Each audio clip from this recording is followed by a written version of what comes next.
Thanks for downloading Comedy of the Week. I'm Darren Harriott, your host and guide of the best comedy from BBC Radio 4. Here's this week's show. Hello, Mr. Mayhew. I'm Carol. Welcome to Job Centre Plus. I will be your personal advisor to help get you back into work. Now, to get us started, what sort of work are you looking for?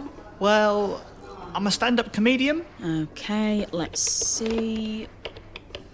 We have some vacancies in warehouse work. What has that got to do with... You'd be standing up. It's not quite the same. You'd get plenty of material in a warehouse. Oh, yeah. Especially if it was a textiles factory. Any more jokes, Mr. Mayhew, and I will have to sanction you. I'd just love to do something more with my talent, you know? Like, I don't know, having my own show on Radio 4? Well, that isn't very realistic, is it, Mr. Mayhew? A warehouse is a far more likely option. Is this guy causing you trouble, Carol? Yes, once a week. What? No, I'm not doing anything. Hold on a minute. You're comedian Darren Harriott. Yeah? What are you doing working here?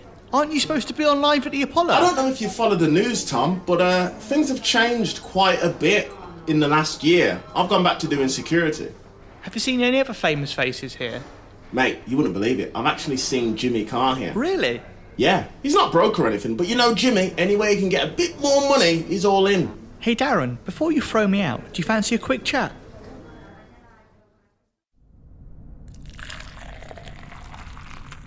You grew up in a very working class environment, so what was the time where, as a comedian, you thought, oh man, I've made it? Live at the Apollo, mate, simple answer. That was the reason I was able to go full time. Yeah, my old security boss was messaging me at the time, asking me if I'm going to start back at work September, and I was ghosting him because I didn't want to say no. I still kind of wanted to have my foot in the door just in case the Live at the Apollo thing didn't work out. When I got back from my recording of Live at the Apollo, my P45 from my old job was on the floor. It was fate. I've seen some paychecks before from some gigs and I've been like, wow, I should ask my mum if she needs anything. And my mum is just too proud, you know, so I don't need anything, I'm fine. My mum wanted something done on her teeth. And she said to me, she's been saving up every month. I said, how much is it? And she said, it's £500. And I said to my mum, I said, oh mum, I'll buy you it. And I just don't like the idea of my mum saving up every month to buy some teeth. How working class is that, by the way? That's the most working class thing you've ever heard ever. Oh, let me get you some teeth as a treat. That's the most working class thing you've ever heard. But my mum is just so proud, you know? The whole point of it is for these kinds of moments. That's why we work our butts off, so we can buy our parents a house. That's why for working class comedians, we do struggle that little bit more because, man, we've got that drive. We have to make it in this business because if we don't make it in this business, we don't have anywhere else to go, you know? Yeah. Because look around us. There's nothing for us. You know, I used to do a joke in my old show where I would say, if my mum died tomorrow, I've got nothing in the will. Like, the one thing you get when a parent dies is you're supposed to get a share of the house or their house or whatever. When my mum dies, she doesn't even own a house. So all I'm going to get in the will is a kettle. Like, it's that sort of thing. Yeah, man, yeah.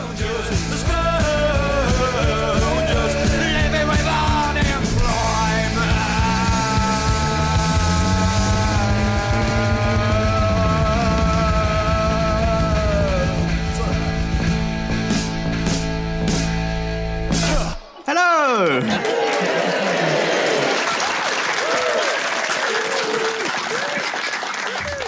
My name is Tom Mayhew. This time last year, I was a professional comedian performing a critically acclaimed show about my time on benefits to a sold-out West End theatre audience.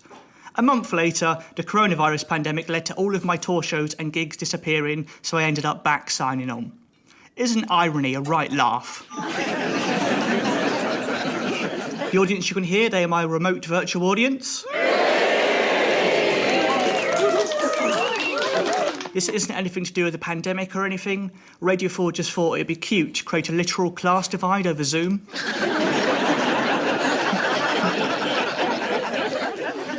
After leaving school, I found myself unable to find work for about 3 years, and this show is called Tom Mayhew as Benefit Scum because I want to tackle the stigma and negative attitudes attached to people on benefits, because there's a stereotype that if someone's long-term unemployed, they just don't want a job, but I really did. I saw how hard my parents worked growing up, and I wanted to have a job and work hard to be just like them.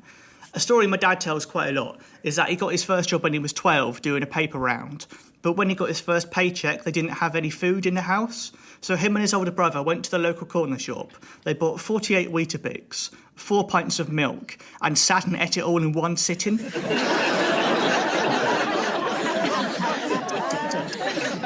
And it's a proud moment when I'm like, man, Dad invented man versus food. Unemployment is a very working class thing because middle class people are never unemployed, you know. They're not. They are in between jobs. Like, you wouldn't say that about anything else. You wouldn't go, I'm currently in between girlfriends. No, you're single, mate. Get over it.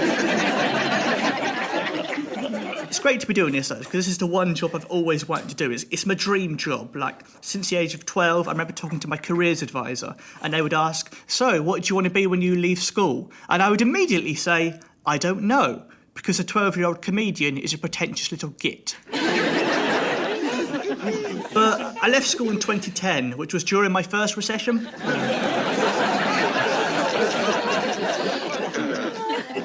Fingers crossed I can make it a hat trick before I turn 30. But there was record youth unemployment, with figures showing that 20% of young people were unemployed. And it's really difficult when you realise that a piece of paper your A-levels are on are worth less than your Pokemon cards. Even now, I would happily trade my A-levels for a Charizard.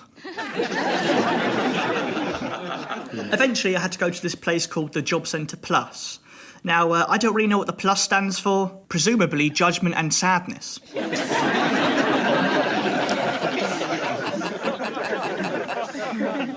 When you sign on, you get this one person who is assigned to be your personal advisor, your one-to-one helper to help you find the dream job, the job you've always wanted to do.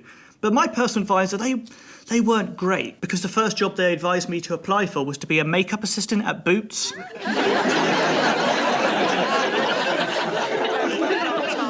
For the audience at home who don't know why that was funny, just imagine having your makeup done by someone who looks like Mark Zuckerberg if Facebook had failed.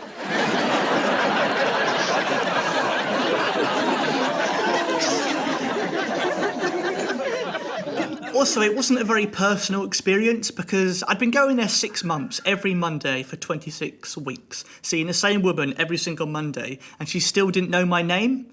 My name is Tom Mayhew, and occasionally people misread my surname as Matthew, so I sat down, and she looked up at me, looked down at the paper, looked up at me again, and then she said, Matthew? Matthew? She looked down again, then looked up and went, Matthew!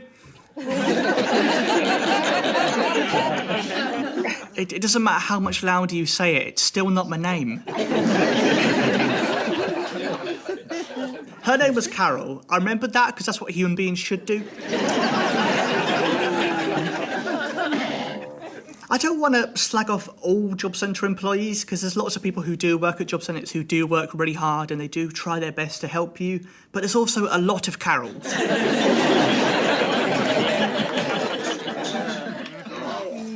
Carol was a woman who once, when I went to sign on, she was drinking from a mug, and on the mug it read, work to live, live to shop, which,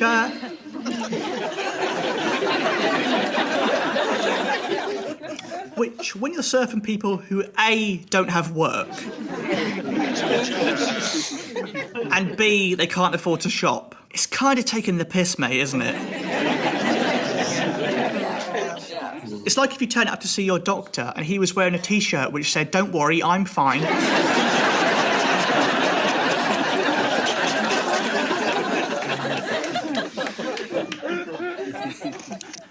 I always feel like they don't really treat you as a human, though. This is kind of epitomised for me by the fact that when you go to sign on, they don't open with, how are you, or how is your day? Or they always say, every time, how is your job search going? It's a pretty stupid question when you've just turned up at the job centre. Oh yeah, it's going great, Carol. Yeah, I just turned up because we have such a close bond. There's also that attitude people have when they say things like, oh, if someone's poor, it's because they're bad with money. And I'm always like, nah, mate, like, my mum's great with money. If she buys something from a charity shop for £1, she'll keep the receipt in case she has to take it back later. But it does mean when she's taking it back, she's basically going like, up yours, donkey sanctuary.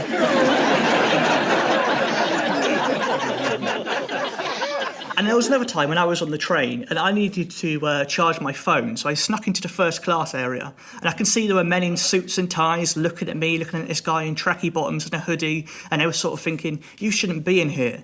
But I was like, mate, I've got the same service as you, but for £40 cheaper, so who's the businessman now?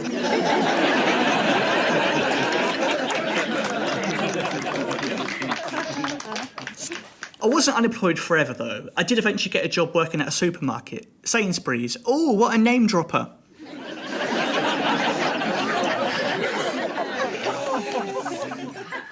It was all right working at Sainsbury's, but I never felt like I truly connected with their capitalist beliefs. Partly because I said phrases like capitalist beliefs. For example, if I liked a customer and they were buying a scratch card, I'd occasionally give them one for free and say, like, good luck, mate.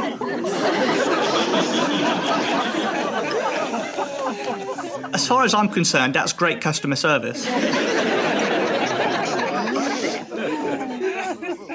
Or if they were buying a copy of The Sun, I wouldn't scan it because screw Rupert Murdoch.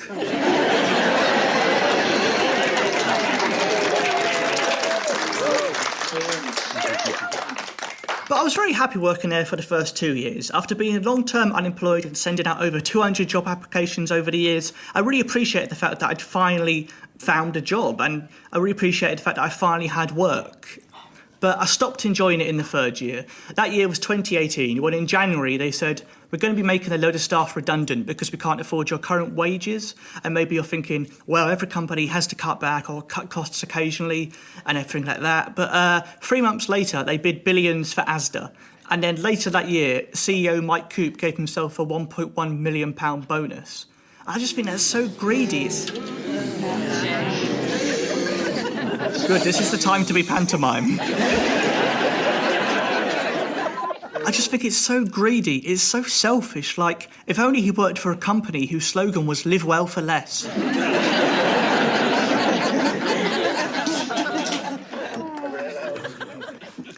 The vast majority of unemployed people, they're not people who don't want to work, they're simply people who have found themselves out of work, often due to things much bigger than their own lives.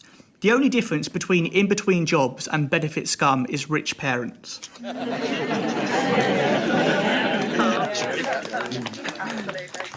I am just...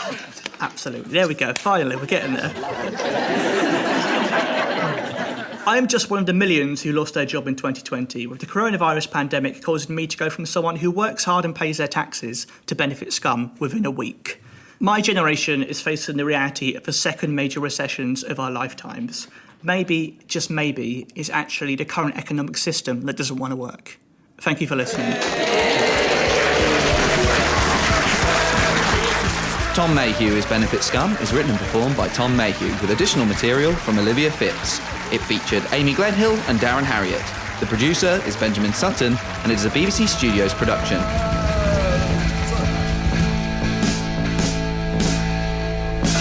Well, that's us done for this week. Hopefully I'll never see you again. We can only hope. Take care, Matthew. Thanks for listening to the Comedy of the Week. We'll be back next week with another big slice of laughs from BBC Radio 4. Ooh, you better get your knife and fork. You want more comedy? Well, why not try the Friday Night Comedy Podcast? Subscribe to the podcast now on BBC Sounds.